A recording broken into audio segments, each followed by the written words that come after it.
오늘은 요한복음 4장에 나타난 후반부에 기록된 예수님께서 갈릴리 가나에서 행하신 두 번째 이적에 관한 말씀을 우리 함께 살펴보면서 은혜를 나누기를 원합니다. 46절 말씀. 예수께서 다시 갈릴리 가나에 이르시니 전에 물로 포도주를 만드신 곳이라. 왕의 신하가 있어 그의 아들이 가버나움에서 병들었더니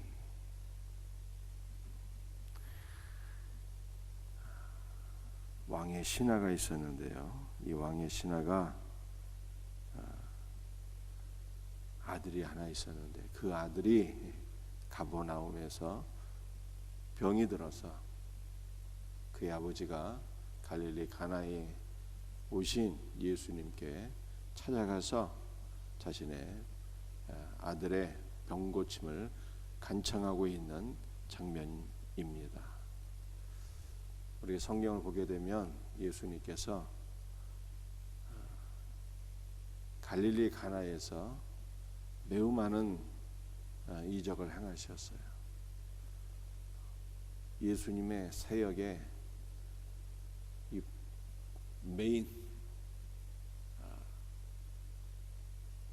메인 되는 이 사역지가 바로 가버나움. 그래서 성경에서는 이 가버나움을 본동네라, 본동네.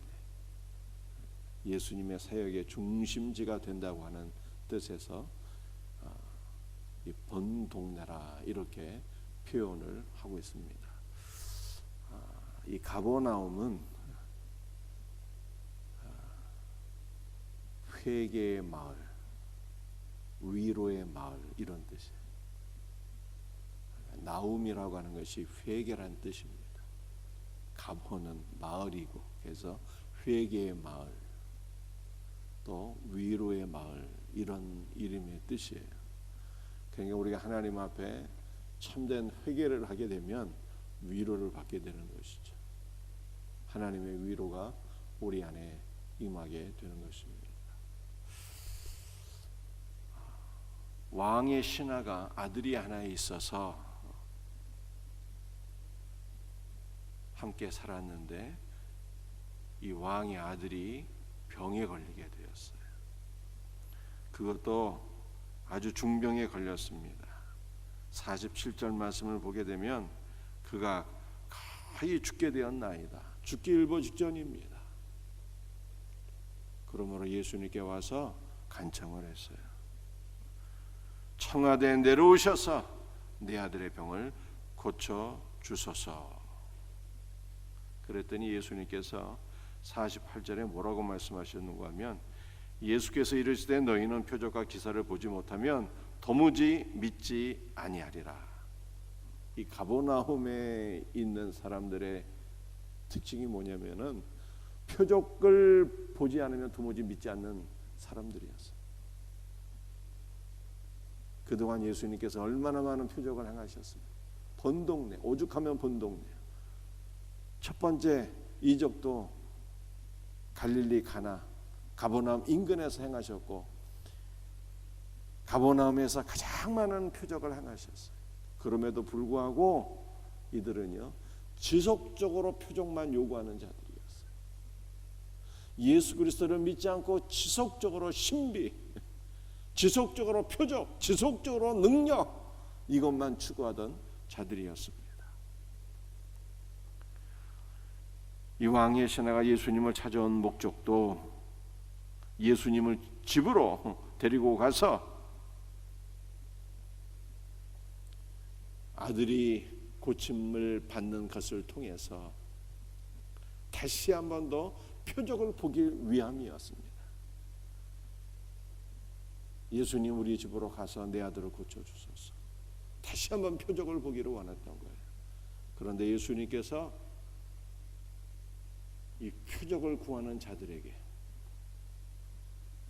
뭘 말씀하셨습니까? 50절 예수께서 이르시되 가라 내 아들이 살아있다 하시니 예수님께서 다시 한번 아들을 고쳐주는 표적을 보기를 원했던 왕의 신하에게 주님께서 말씀하시기를 가라 내 아들이 살아있다. 이렇게 말씀하셨어요.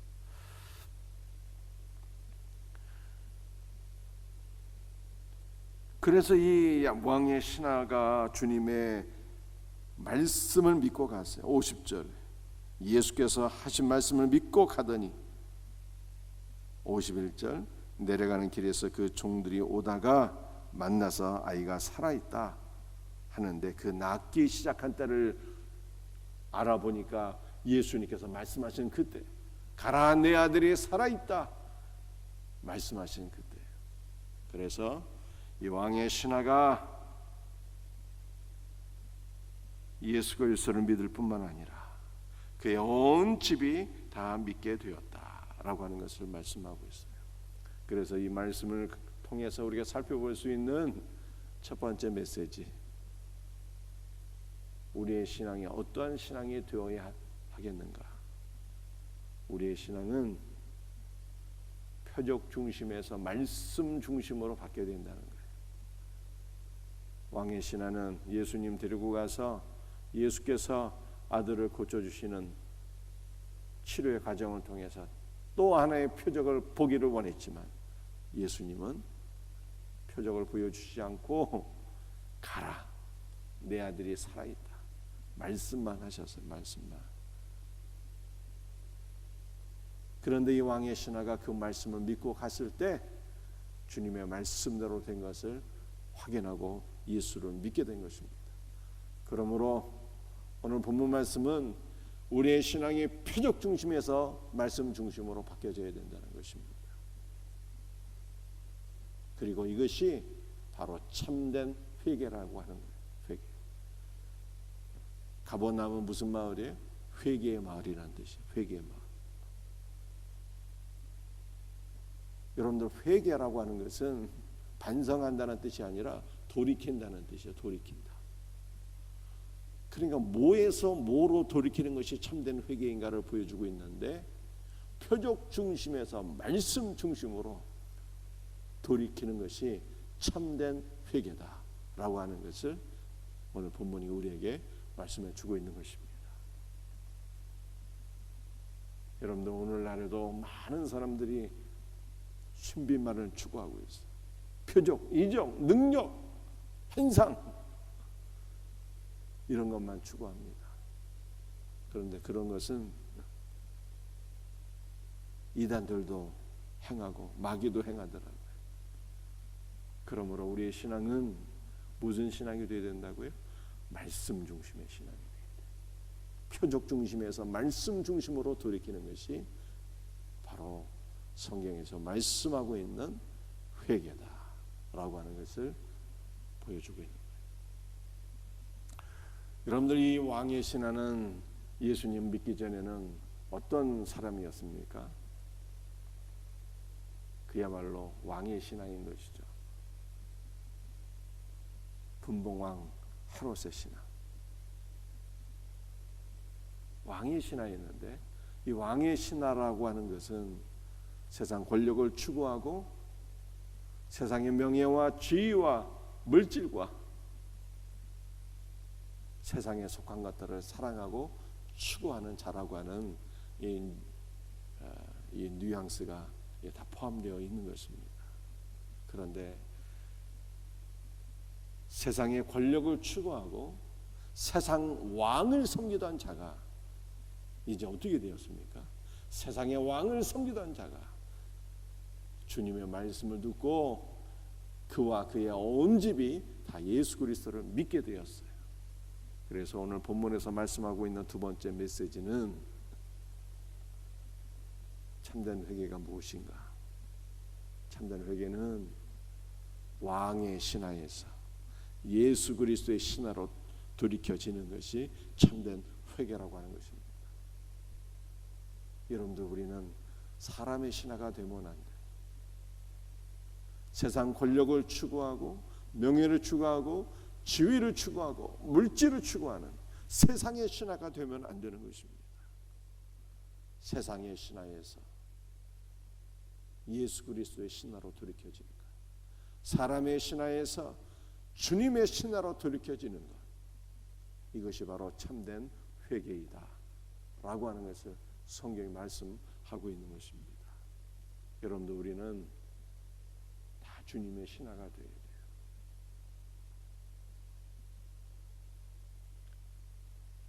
초대교회는 로마의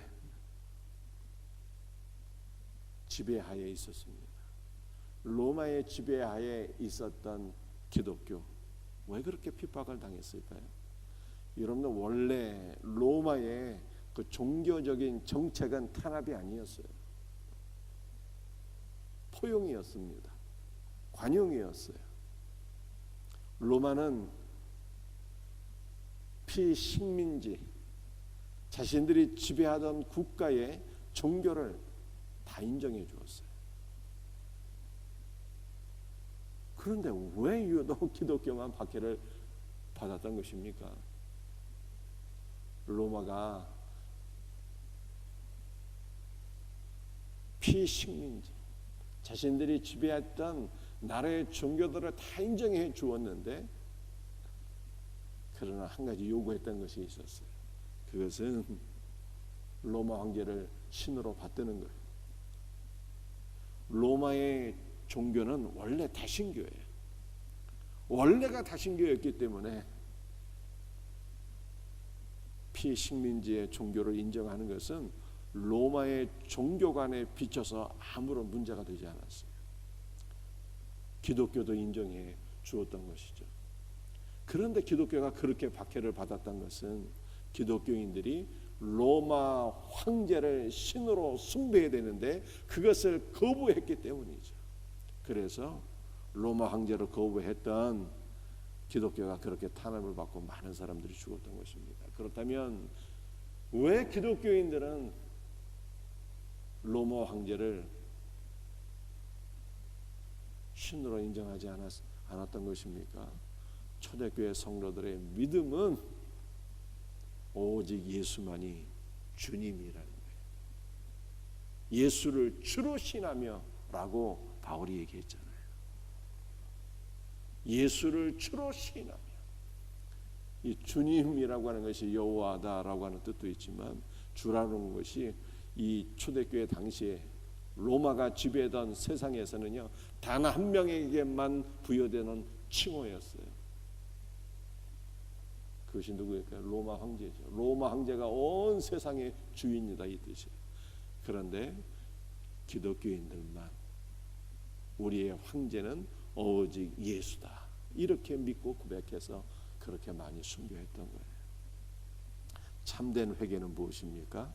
참된 회개는 사람의 신하가 아니라 예수님의 신하가 되는 거예요. 참된 신자는 사람의 신자에서 주 예수의 신자로 돌이켜지는 것이 참된 회개인 것입니다. 오늘 본문에 나타난 왕의 신하가 그런 사람이었어요. 왕의 신하에서 예수 그리스도를 믿고 예수의 신자로, 예수의 신하로 바뀌어지게 되었는데, 이것이 참된 회개였다라고 하는 것을 성경에 말씀하고 있는 것입니다. 말씀을 마치겠습니다. 그러므로 오늘 우리에게도 참된 회개가 있기를 주의 이름으로 축복합니다. 어떤 회개가 있어야 돼요? 표적 중심에서 말씀 중심으로 바뀌어지는 회개, 사람의 신하에서, 세상의 신하에서 예수님의 신하로 바뀌어지는 참된 회개, 이 회개가 있기를 주 예수의 이름으로 축복합니다. 기도하시겠습니다.